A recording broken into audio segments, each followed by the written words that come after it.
ಕನಕಪುರದಲ್ಲಿ DK Shivakumar ಹಾಗೂ DK Suresh ರವರ ಆಪ್ತನಾಗಿರುವ ರವಿ ಎಂಬುವರು ತಮ್ಮ ರಾಜಕೀಯ ಪ್ರಭಾವ ಬೀರಿ ನಕಲಿ ದಾಖಲೆಗಳನ್ನು ಸೃಷ್ಟಿಸಿಕೊಂಡು ಅಧಿಕಾರ ವರ್ಗದವರನ್ನು ಬಳಸಿಕೊಂಡು ಭೂ ಕಬಳಿಕೆ ಮಾಡಿಕೊಂಡಿದ್ದಾರೆ ಎಂಬ ವಿಷಯ ಕರ್ನಾಟಕ ರಾಜ್ಯ ರೈತ ಸಂಘಕ್ಕೆ ತಿಳಿದಿದೆ.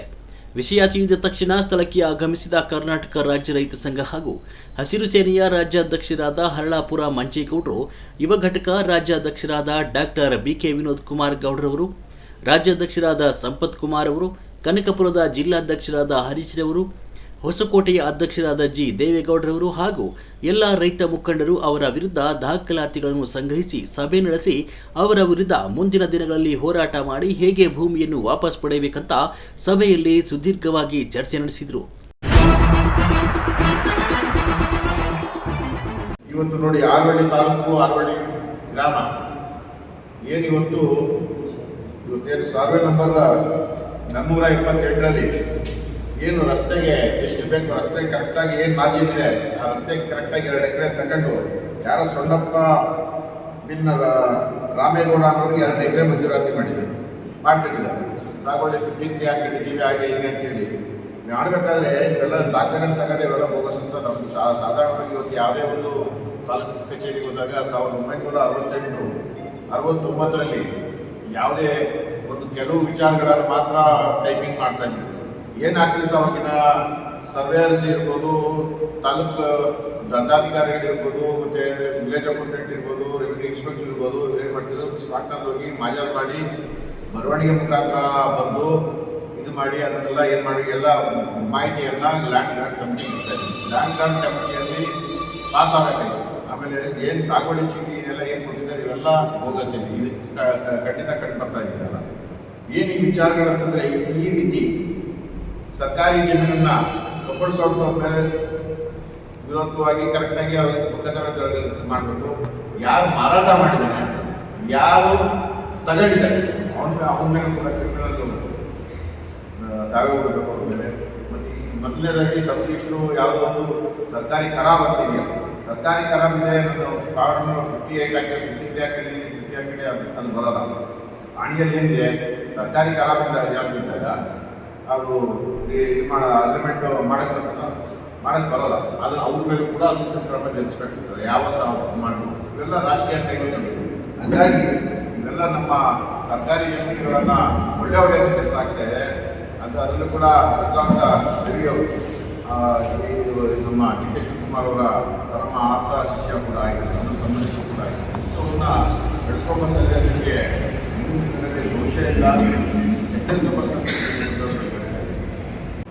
ಪತ್ರಿಕಾ ಮಾಧ್ಯಮಗಳೇ ಮತ್ತು ನನ್ನ ರಾಜ್ಯಾಧ್ಯಕ್ಷರಾದ ಮಂಜೇಗೌಡರೇ ಮತ್ತು ಯುವ ಅಧ್ಯಕ್ಷರಾದ ವಿನೋದ್ರವರೇ, ನಮ್ಮ ಜಿಲ್ಲೆಯ ಎಲ್ಲ ಮುಖಂಡರೇ, ನಮ್ಮ ಪತ್ರಿಕಾ ಮಾಧ್ಯಮದಲ್ಲಿ ಇವತ್ತು ಒಂದು ಪತ್ರಿಕಾಗೋಷ್ಠಿಯನ್ನು ನಾವು ಕರೆದು ಏನು ನಮ್ಮ ರಾಮನಗರ ಜಿಲ್ಲೆಯಾದಂಥ ಆರವಳ್ಳಿನಲ್ಲಿ ಏನೀಗ ರೈತ ಜಾಗನ ಇಂಡಸ್ಟ್ರಿಯಲ್ ಏರಿಯಾದಲ್ಲಿ ರೈತರ ಭೂಮಿಯನ್ನು ಮತ್ತು ಸರ್ಕಾರಿ ಜಾಗವನ್ನು ವಶಪಡಿಸ್ಕೊಳ್ಳೋಕ್ಕೋಸ್ಕರ ಏನು ಸರ್ಕಾರಿ ನೌಕರರು ಏನು ಹೊರಗಡೆ ಸ್ವತಂತ್ರವನ್ನು ಮಾಡಿ ಕೋಟಿಗಟ್ಟಲೆ ಆಸ್ತಿಯನ್ನು ವಶಪಡಿಸ್ಕೊಳ್ತಾ ಇದ್ದಾರೆ.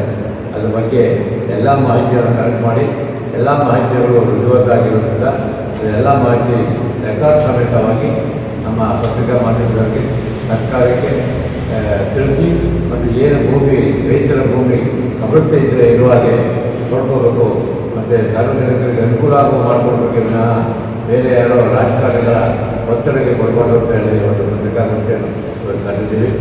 ತಾವೆಲ್ಲ ಬಂದಿರೋದಕ್ಕೆ ನಮಗೆ ಸಂತೋಷ ಆಗಿದೆ. ಮತ್ತು ನಮ್ಮ ರಾಜ್ಯಾಧ್ಯಕ್ಷ ಮಂಜೇಗೌಡರು, ನಮ್ಮ ವಿನೋದ್ ಅವರಿಗೆ ಪೂರ್ತಿ ಮಾಹಿತಿ ಎಲ್ಲ ಬಂದಿದೆ, ಎಲ್ಲ ರೆಕಾರ್ಡ್ ಸಮೇತ ಇದೆ. ಯಾಕಂದರೆ ಇವತ್ತಿನ ತಹಸೀಲ್ದಾರ್ ಯಾವ ರೀತಿ ಮಾಡ್ತಾ ಇದ್ದಾರೆ, ಯಾಕೆ ಮಾಡ್ತಾ ಇದ್ದಾರೆ, ಆರೋಗ್ಯದಾಗಿರ್ಬೋದು, ಕನಕಪುರ ಆಗಿರ್ಬೋದು, ರಾಮನಗರ ಆಗಿರ್ಬೋದು, ಮಾರ್ಜಿನಲ್ಲಾಗಿರ್ಬೋದು, ನಮ್ಮ ಜಿಲ್ಲೆನ ಹೋಗಿ ದಕ್ಷಿಣ ಭಾಗ ಮಾಡಿ ಇರೋ ಭೂಮಿನ ಕಬಳಿಸ್ಕೊಳ್ಳೋಕೆ ಏನು ಹೋಗ್ತಾ ಇದ್ದಾರೆ, ಆ ಹೋಗ್ತಾ ಇರುವಂಥ ಭೂಮಿ ಯಾವ ರೀತಿ ಹೊಡ್ಕೊತಾ ಇದ್ದಾರೆ ಅನ್ನೋ ಮಾಹಿತಿಯನ್ನು ತಿಳಿಸ್ತಾರೆ. ನಮ್ಮ ಹರೀಶ್ ಅವರೆಲ್ಲ ಪತ್ರಿಕೆಯಲ್ಲಿ ಮತ್ತು ಎಲ್ಲ ಮಾಹಿತಿಯನ್ನು ಕಲೆಕ್ಟ್ ಮಾಡಿ ಎಲ್ಲ ಪಿನ್ ಟು ಪಿನ್ ರುಜುವಾತಾಗಿದೆ. ಅದು ಯಾರೇ ಆಗಿರಲಿ, CM ಆಗಿರಲಿ, ಪ್ರಧಾನಮಂತ್ರಿ ಆಗಿರೋದು ಇದ್ರ ಬಗ್ಗೆ ಗಮನ ಹರಿಸ್ಕೊಡೋದಾಗ್ತದೆ. ಯಾರು ಏನು ತಪ್ಪಾದರೂ ಅವ್ರ ಶಿಕ್ಷೆಯನ್ನು ಸರ್ಕಾರ ಕೂಡ ಕೊಡಬೇಕಾಗಿ ವಿನಂತಿ ತಿಳ್ಕೊಂಡು ಮಾತನ್ನು ಮಾತಾಡೋದಕ್ಕೆ ತಮ್ಮೆಲ್ಲರಿಗೂ ಸ್ವಾಗತ ಬಯಸ್ತಾ ಇದೆ. ನಮಸ್ಕಾರ. ಶಾಲೆ ನಮ್ಮ ಹೋರಾಟಗಾರರು ಒಂದು ಎಲ್ಲ ಮಾಹಿತಿ ಕೊಟ್ಟಾಗ ಇವರೆಲ್ಲ ಮಾಹಿತಿನ ಕಲೆಕ್ಟ್ ಮಾಡಿದ್ರು. ಈಗ ನಮ್ಮ ಕೆಲಸ ಇಷ್ಟನೇ, ಏನು ಸರ್ಕಾರ ಆಡಳಿತ ಮಾಡ್ತಾರೆ, ರೈತ ಸಂಘ ಆಡಳಿತ ಮಾಡ್ತಾರೆ, ನಾವು ಆರ್ಡರ್ ಮಾಡ್ಬೇಕಲ್ಲ. ಅಧಿಕಾರಿಗಳು ಹೆಂಗೆ ಬೇಕಾಗಿ ಆರ್ಡರ್ ಮಾಡ್ತಾರೆ, ನಾವು ಆರ್ಡರ್ ಮಾಡ್ಬೇಕಲ್ಲ. ಅದಕ್ಕೆ ತುರ್ತಾಗಿಯೇ ಇವತ್ತು ಇಲ್ಲಿ ಪ್ರೆಸ್ ಮೀಟ್ನ ಕರ್ತಾರಂತೆ. ಯಾಕೆಂದರೆ ಎಲ್ಲ ದಾಖಲೆ ಸಮಾಧಾನ ತಂದು ನಿಮ್ಮ ಮುಂದಿಟ್ಟಿದ್ದೀವಿ. ಈಗ ಏನು ಇವತ್ತು ರವಿ ನನಗೆ 2 ಎಕರೆನ ಏನು ಮಾಡಿದ್ದಾರೆ ನೋಡಿ, ಇಲ್ಲಿದ್ದೇನೆ ಮಾಂಬವ, ಇವನು ರವಿ ಹೆಂಡತಿ ಮಾಜಿ ಜಿಲ್ಲಾ ಪಂಚಾಯತಿ ಉಪಾಧ್ಯಕ್ಷ. ಆಮೇಲೆ ಇಲ್ಲಿ ಈಗೇನು ಮಾನ್ಯ ಉಪಮುಖ್ಯಮಂತ್ರಿ ಪಕ್ಕದಲ್ಲಿ ನಿಂತಿದ್ದಾರೆ, ಇವನ ಹೆಸರಿಗೆ ಖಾತೆ ಮಾಡಿ ಸರ್ಕಾರಿ ಜಾಗ ಮಾಡೋಣ ಮೇಲೆ ನಾವಿವತ್ತು ಸರ್ಕಾರಕ್ಕೆ ಕರೆ ಕೊಡ್ತಾ ಇದ್ದೀವಿ. ಈ ಭಾಗದ ರೈತರಿಗೆ ಜಾಗ ಇಲ್ಲ, ಮನೆ ಕಟ್ಟಕ್ಕೆ ಜಾಗ ಇಲ್ಲ. ಏನು ಕೇಳಿದ್ವಿ, ಸರ್ಕಾರ ಇದ್ರಲ್ಲಿ ಅವ್ರು 10 ಎಕರೆ ಮಾಡ್ತೀವಿ, 10 ಎಕರೆ ಹಂಗೆ ಉಳ್ಕೊಂಡಿದ್ದು ಅವ್ರ ಕೆಲವು ಮಾಡೋಕ್ಕಾಗಿಲ್ಲ. ನಾವು ನೇರ ಕರೆ ಕೊಡ್ತೀವಿ, ಆ 10 ಎಕರೆ ಜಾಗಕ್ಕೆ ನಾವು ಬರ್ತೀವಿ. ಈಗ ನಾವು ಏನಾರು ರೈತರಿಗೆ, ಬಡ ರೈತರಿಗೆ ಮನೆ ಕಟ್ಟಕ್ಕೆಲ್ಲ ಸೈಟ್ ಬೇಕಲ್ರಿ. ನಮಗೂ ಈಗ 53 ಎಲ್ಲ ಅರ್ಜಿ ಆಗಿಟ್ಟಿದ್ದಾರೆ ರೈತರು, ಅವ್ರಿಗೆಲ್ಲ ಜಾಗ ಕೊಟ್ಟಿಲ್ಲ. 10 ಎಕರೆಯಿಂದ ಎಲ್ಲರೂ 20-20 ಗುಂಟೆ ಕೊಡ್ತೀವಿ. ಈಗ ಉಳಿಸ್ಕೊಳ್ಳೋಕೆ ಯೋಗ್ಯತೆ ಇಲ್ಲ ಡಿಪಾರ್ಟ್ಮೆಂಟಿಗೆ. ಅದನ್ನೇನು ಮಾಡ್ಬೇಕು, ನಾವಾರ ಕಾಪಾಡ್ಕೋಬೇಕಲ್ಲ. ಈ ಕಳ್ಳರಿಗೆ ಪಬ್ಲಿಕ್ ಕೊಟ್ಟಿರೋದ್ರಿಂದ ನಾವು ಈಗ ಸಿದ್ಧತೆ ಆಗ್ಬೇಕಲ್ಲ. ಅದರಿಂದ DC ಅವರಿಗೆ, ತಹಸೀಲ್ದಾರ್ಗೆ ಹೇಳ್ತಾ ಇದ್ದೀವಿ, ಇದ್ರೆ DCಗೂ ಸತ್ಯ ಸಾಕು. ಅಪ್ಪ DC ತಹಸೀಲ್ದಾರ್ ಮೇಲೆ ಆಕ್ಷೇಪ ತಗೊಂಡು ಅವ್ರನ್ನ ಜೈಲಿಗೆ ಕಳ್ಸೋಕ್ಕಾಗಿಲ್ಲ, ಜಾಗ ಉಳಿಸೋಕ್ಕಾಗಿಲ್ಲ ಅಂದರೆ ಮತ್ತೆ ಇನ್ಯಾಕಬೇಕು DC? ಯಾಕೆ ಅವ್ರ ಭಯ? ರಾಜ್ಯದ ಉಪಮುಖ್ಯಮಂತ್ರಿ, ಈ ಕ್ಷೇತ್ರದವರು ನಮ್ಮನ್ನು ಏನು ಮಾಡ್ಬೋದು ಅನ್ನೋದು ಭಯ ಇದೆ. ಅಲ್ಲ ರೀ, ಇಡೀ ಜಾಗನ ಕಬ್ಬಿಸಿದ್ದಾರೆ ಅಂದರೆ 2 ಎಕರೆಗೆ ಹೇಳಿ 100 ಕೋಟಿ ಬೆಲೆ ಬೀಳುತ್ತೆ. 100 ಕೋಟಿ, 478 ಸರ್ಕಾರದ್ದು. ಅದು ದುರಸ್ತರ ಮೇಲೆ ಇನ್ನೊಂದು ಸಿಂಗಲ್ ನಂಬರ್ ಬರುತ್ತೆ. ಮಾಡ್ಕೊಂಡಿದ್ದೀರಿ 8 ಎಕರೆ. ನಾವು 53 ನಾವು ಭಾಗ ಜನ 6 ರೈತರು 53 ಹಾಕಿ ಕಾಯ್ತಾರೆ, ಮನೆಗಳೆಲ್ಲ ಕಾಯ್ತಾರೆ. ಈಗ 8 ಎಕರೆಗೂ ನಾವು ಮುಂದಲ್ಲ ಹಾಕಬೇಕಲ್ಲ. ಈಗ ಎಚ್ಚರಿಕೆ ಕೊಡ್ತಾ ಇದ್ದೀವಿ ಸರ್ಕಾರಕ್ಕೆ, ಮತ್ತೆ ಏನು KDP ಆಫೀಸ್ ಇದೆ ಅವ್ರಿಗೆ ಹೇಳ್ತಾ ಇದ್ದೀವಿ, 10 ಎಕರೆ ನಿಮ್ದಲ್ಲಪ್ಪ, ಇನ್ನು ರೈತರದ ಜಾಗ ನಾವೆಲ್ಲ ಜಾಗ ಕೊಡ್ತಾರೆ ಹೋಗ್ಬೇಕಲ್ಲ. ನಾವು ಅಲ್ಲೆಲ್ಲ ಮನೆ ಕಟ್ಟಬೇಕಲ್ಲ. ಎಲ್ಲ ರೈತರಿಗೆ 20 ಗುಂಟೆ ಹಂಚ್ಕೋಬೇಕಲ್ಲ ನಾವೇ. ಅದು ಹಂಚ್ಕೊಳ್ಳೋಕ್ಕೆ ರಾಜ್ಯ ರೈತಸಂಘನ ಕರೆ. ನಿಮ್ಗೇನಾರ ಗೌರವ ಇತ್ತು ಅಂದರೆ ಫಸ್ಟ್ DC ಇರ್ಬೋದು, ತಹಸೀಲ್ದಾರ್ ಇರ್ಬೋದು, ಇವ್ರು ಅಮಾನತ ಮಾಡೋದು. ಆ ತಹಸೀಲ್ದಾರ್ನ ಜೈಲು ಕಟ್ಟಬೇಕು.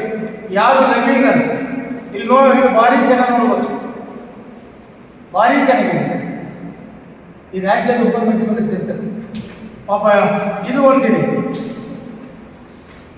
ಜಿಲ್ಲಾ ಪಂಚಾಯತ್ ಉಪಾಧ್ಯಕ್ಷ ಅಂದರೆ DK ಸುರೇಶ್ ಅವರು ಇಲ್ಲ ಅಂದರೆ ಪೂರ್ತಿ ಎಲ್ಲ ವ್ಯವಹಾರ ಇರ್ತಾರೆ. ಭಾರಿ ಚೆನ್ನಾಗಿ ಇಲ್ಲಿರೋ ಮಾಂಬ ಜಿಲ್ಲೆ ನಡೀತಾರೆ, ಏನಿದ್ದಾರೆ ಇವರೇ ಮಾಂಬ. ಇವ್ರು ಎದುರಿಸಕ್ಕೆ ಶಕ್ತಿ ಇಲ್ಲ. ಇವತ್ತು ರಾಜ್ಯದ ಜನ ನೋಡ್ಬೇಕು, ಯಾರೊಬ್ಬ ರೈತ 10 ಗುಂಟೆ ಮಂಜೂರು ಆಗಕ್ಕೆ ಏನಾದ್ರು ಮಂಜೂರು ಮಾಡ್ಕೊತೀನಿ ಅಂತಂದ್ರೆ ಇನ್ನೊಂದು ಯಾಕೆ ಮಂಜೂರು ಮಾಡ್ತಾರೆ ಅಂತ ಅಡ್ಡಿ ಮಾಡ್ತಾರೆ. ನಿಮ್ಗೆ ಯೋಗ್ಯತೆ ಇರ್ಬೇಕಲ್ಲ. ಇವತ್ತು ಮುಂಜೂರು ಪ್ರತಿಯೊಬ್ಬರು ರೈತರಿಗೆ ಆಗಿಲ್ಲ, ದುರಸ್ತ ಆಗಿಲ್ಲ, ಇನ್ನೂವರೆಗೂ ಇವ್ರು ಯಾವನೊಬ್ಬ ರವೀಂದ್ರನಿಗೆ 2 ಎಕರೆ ಮುಂಜೂರು ಮಾಡಿ ದುರಸ್ತು ಮಾಡಿ ನಾವೆಲ್ಲ ಯಾವನ ಮಾಡ್ತಾ ಇದ್ರೆ 100 ಕೋಟಿಗೆ ನಾಚ್ಕೋಬೇಕಲ್ಲ.